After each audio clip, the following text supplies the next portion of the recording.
Hello students, आज कई दिनों के बाद कुछ बच्चों के कमेंट आए हैं कि सर नहीं, आप आईआईटी जेई में जो सॉल्व प्रीवियस ईयर्स क्वेश्चन है आप उनको भी हल करिए, कुछ भेजिए। तो उनके लिए आज ये क्वेश्चन है, आईआईटी जेई में आया हुआ है, जो कि चैप्टर इलेक्ट्रोस्टैटिक्स है, क्लास 12th के में मिलेगा ये आपको।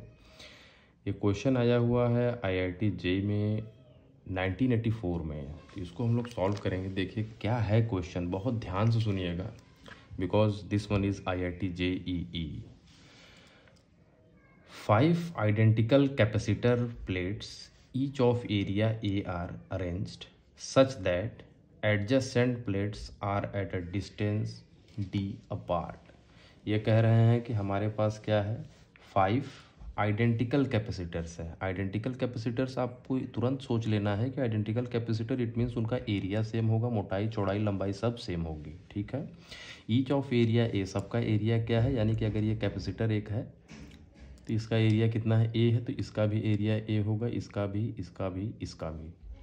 सच that adjacent plates are at distance d apart. और ये कह रहे हैं कि हर प्लेट के बीच में जो डिस्टेंस है वो कितना है, स्मॉल डी है। ये फिगर आपको क्वेश्चन में दिया हुआ है। हर प्लेट के बीच में डिस्टेंस डी है और ये कह रहे हैं the plates are connected to source of EMF volt V as shown in figure. जैसा कि आप फिगर में देख रहे हैं कि जो फिगर है, कुछ प्लेट जो है वो निगेटिव ईएमएफ वोल्ट से जुड़े हुए हैं और कुछ पॉजिटिव इलेक्ट्रोड से जुड़े हुए हैं। देखिए ध्यान से, यानी कि यहाँ पे जो ईएमएफ बैटरी लगी उसका वोल्ट कितना है, वी है। 5 प्लेट हैं। फिगर किस तरीके से बनाया गया है, फिगर को अगर आप समझ लिए तो आप क्वेश्चन को तुरंत क्रैक कर जाएंगे। अब ध्यान दीजिए, प्लेट 1, 3, 5, आप देखिए ध्यान से, 1, 3 और 5 बैटरी के पॉजिटिव टर्मिनल से जुड़े हुए हैं, यानी कि इन प्लेट पर चार्ज कैसा होगा, पॉजिटिव होगा। This one is automatically self understood, ये आपको पहले से ही तुरंत सोच लेना है।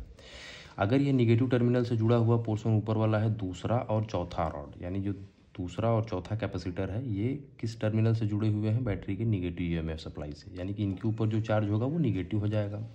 अब थोड़ा सा आप ध्यान दीजिए, जब हम लोग कैपेसिटर पढ़ रहे थे तो उस केस में हमें बताया जाता था कि अगर कोई 2 कैपेसिटर पैरेलल हो और उनका एरिया सेम हो तो उस केस में अगर दोनों को अलग अलग इलेक्ट्रोड पोटेंशियल प्रोवाइड करा दिया जाए, यानी कि एक पॉजिटिव एक दूसरे पर निगेटिव, तो वहाँ पे क्या बन जाता है, कंडेंसर बन जाता है। इस पैरेलल कंडीशन को क्या कहते हैं, कंडेंसर कहते हैं। अब क्वेश्चन में क्या पूछ रहा है, then what will be the charge on plate 1 and 4। ये कह रहे हैं कि तब आप बताइए कि प्लेट 1 जो आप देख रहे हैं ये इस पर और ये प्लेट 4 पर क्या चार्ज होगा। ये है आईआईटी जेईई का क्वेश्चन। अभी हमें उम्मीद है कि आप लोग क्वेश्चन समझ गए होंगे कि क्वेश्चन पूछ क्या रहा है। अब हम लोग इसको सॉल्व करेंगे। तो सॉल्व करने के लिए आप लिखेंगे यहाँ पर सॉल्यूशन। सॉल्यूशन लिख दिए। बहुत ही आसान है, देखिए ध्यान से। अभी क्वेश्चन में हमसे पूछा जा रहा है प्लेट 1 पर आप चार्ज की संख्या बताइए, यानी कि what will be the quantity of charge on plate 1। अब प्लेट 1 को जरा सा देखिए ध्यान से और प्लेट 2 को देखिए, दोनों एक दूसरे के आमने सामने, इनके बीच में जो डिस्टेंस है वो स्मॉल डी है और इसका एरिया कितना हमें बताया गया था क्वेश्चन में, ए है, तो इसका भी एरिया कितना होगा, ए होगा। चूँकि दोनों के ऊपर जो चार्जेस हैं वो अपोजिट हैं, तो यानी कि प्लेट 1 और प्लेट 2 दोनों एक दूसरे में क्या बना रहे हैं, कंडेंसन बना रहे हैं। तो आप लिखेंगे as from figure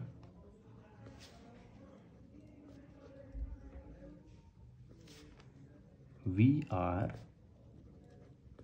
able to conclude, हम लोग कंक्लूड कर पा रहे हैं क्या, कि जो प्लेट 1 और plate 2, plate 1 end plate 2 forms condenser, क्या बना रहा है, कंडेंसर बना रहा है। तो जब भाई कंडेंसर बनाएंगे तो आपको वहाँ पे बताया गया था कि जैसे ही कंडेंसर बनेगा उस कंडेंसर की कैपेसिटी भी होगी, और कैपेसिटी के लिए जो फार्मूला हमने आपको बताया हुआ था वो होता है C = epsilon not into A/D। जबकि एप्सिलॉन नॉट क्या होता है, इलेक्ट्रिसिटी कांस्टेंट है, A क्या है, area of the plate of the condenser है, D क्या है, perpendicular distance between the 2 conductor. ये होती है कैपेसिटर की कैपेसिटी निकालने की फॉर्मूला, यानी C = epsilon not into A/D।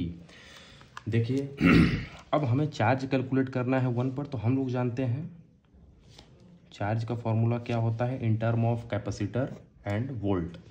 क्या होता है भाई? C इज इक्वल टू होता है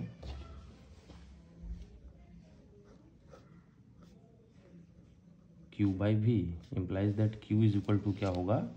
CV। यानी अगर आप चार्ज की वैल्यू कैलकुलेट करना चाहते हैं तो वो किसके बराबर होगा? प्रोडक्ट ऑफ मल्टीपल ऑफ क्या? कैपेसिटर के कैपेसिटेंस और जो EMF वोल्ट बैटरी आप लगाए हुए हैं। तो यहाँ पे इसकी वैल्यू तो हमें दी नहीं गई, यह V है तो यह V हो जाएगा।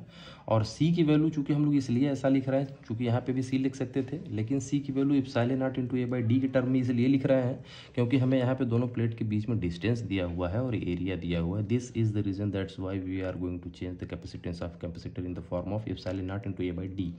अब देखिए, इसको इक्वेशन नंबर 1 मान लीजिए और इसे इक्वेशन नंबर 2। तो लिखेंगे from equation number first and second we have, हमारे पास क्या होगा भाई? यहाँ देखिए Q है, C की वैल्यू क्या है? Epsilon nought A by d. अब आप थोड़ा सा यहाँ ध्यान दीजिए, यही है भाई IIT। तो आप देख रहे हैं कि जो प्लेट 1 है ये बैटरी के पॉजिटिव टर्मिनल से जुड़ा हुआ है और इसका मतलब ये हुआ कि इस टर्मिनल के ऊपर जो चार्ज है वो पॉजिटिव है। अगर चार्ज पॉजिटिव है तो इसका मतलब ये है कि जो चार्ज की वैल्यू आई है it will contain the symbol of positiveness. यहाँ पे जो चार्ज के आगे जो सिंबल होगा वो क्या होगा? प्लस होगा। तो इस तरीके से हम लोग कह सकते हैं कि जो प्लेट 1 है उसके ऊपर जो चार्ज की वैल्यू हो क्या आएगी? Epsilon nought into A by D, जो कि पॉजिटिव होगी। और यहाँ भी है तो यहाँ पे क्या लगा देंगे? भी। यानी कि अब जो चार्ज की वैल्यू हो जाएगी plus epsilon nought A by d into V. ये तो चार्ज की वैल्यू आ गई भाई किसके लिए? प्लेट 1 के लिए। तो इसको Q1 कर देते हैं। लेकिन हमें यहाँ पे एक और भी पूछा गया है कि प्लेट जो 4 है, प्लेट 4 है, इस पर कितना चार्ज होगा? तो इसको ज़रा ध्यान से देखिए आप लोग। ये जो प्लेट अकेले 2 कंडेंसर बना रहा है, एक कंडेंसर तो ये प्लेट 3 के साथ बना रहा है और यही प्लेट जो है एक कंडेंसर बना रहा है प्लेट 5 के साथ। तो इसका मतलब ये है कि इसके ऊपर जो चार्ज होगा वो क्या हो जाएगा? जस्ट डबल हो जाएगा एज़ कम्पेयर टू 1। लेकिन अब इस ध्यान देने वाली बात यह है कि जो प्लेट 4 है इसके ऊपर चार्ज कैसा है? निगेटिव है। क्यों निगेटिव है? क्योंकि यह EMF के निगेटिव पोर्शन से जुड़ा हुआ है। अब इसकी वैल्यू कितनी होगी? हूबहू एकदम सेम इतनी ही होगी, लेकिन 2 कंडेंसर है तो यह क्या हो जाएगा? जस्ट डबल हो जाएगा। देन चार्ज ऑन प्लेट 4, मान लेते हैं ये Q2 है, तो Q2 इज इक्वल टू क्या हो जाएगा? 2 इंटू CV हो जाएगा। और 2C की वैल्यू क्या है भाई? Epsilon nought A by d into V. अब चूंकि आप देख रहे हैं कि ये निगेटिव टर्मिनल से जुड़ा हुआ है तो पूरी वैल्यू किस में आएगी? माइनस में होगी। तो -2 epsilon nought A by d into V. ये क्या है?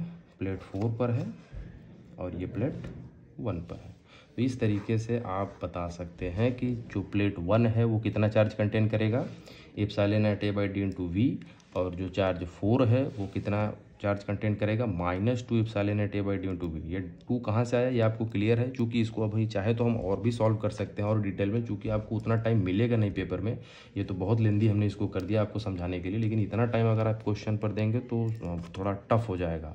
तो हम लोग आगे से और थोड़ा तेज़ चलेंगे। ये आपके समझने के लिए ईजी वे में बताया गया, नहीं आपको इतना लिखने पढ़ने की ज़रूरत नहीं है जब IIT का अगर आप पेपर दे रहे हैं। अगर यही आप 12 CBSE के पेपर में बैठे हैं तो इसको थोड़ा सा और यहाँ पे हम लोग ब्रॉड कर देंगे, यानी बाकायदे लिख देंगे।